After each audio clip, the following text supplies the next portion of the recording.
Alright, this is part 2 of my new comic vlog. Now we're going to move on to some things that, quite honestly, I got, but I didn't want to read. Number 1, Batman 968. I've been one of the few people who have been absolutely loving Tony Daniels stuff on Batman. I thought his black mask art was a little too long. Besides that, I thought it was great. I think his art is great. I think his writing is vastly improved. Yeah. Tony Daniels still writing, but Gilliam Marsh, I know he's on Gotham City Sirens. I've heard a lot of good things about his art. I didn't like it, to be honest. It wasn't to my liking. I wish Tony Daniels would have drew it. I know he needs a break, but I tried to read it. I'm sure I will read it, but I just couldn't get through it because I didn't like the art. Batwoman in Detective Comics 863. Let me start off by saying that I love J.H. Williams on this book. I thought it was great. Jock is also a great artist. The Losers was good. Green Arrow Year One, good. And of course Greg Rucka is an amazing writer.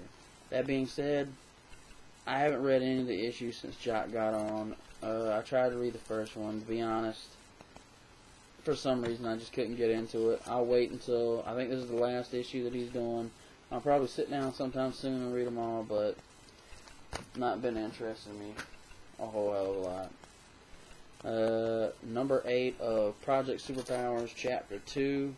I stopped reading this at about issue 5, to be honest, just because there's so much stuff going on, and I got a ton of other stuff to read, and I just got bored with it.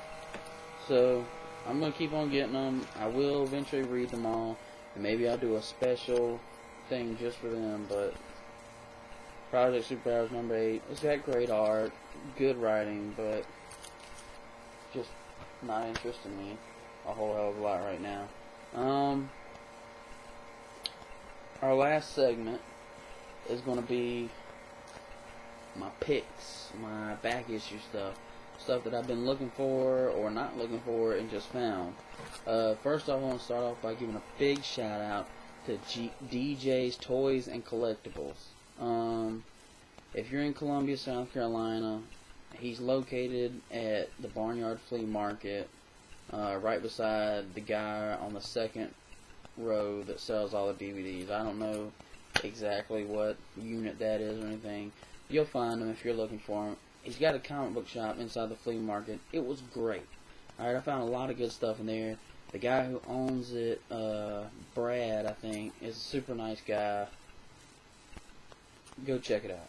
But this was Star Wars Episode 1, Obi-Wan Kenobi. It's a just one shot. They did a bunch of these one shots for Episode 1. I had this one when it first came out, and this was the only one that I really liked the art on. The art was real good. Of course, that's a picture of Ewan McGregor as Obi-Wan Kenobi.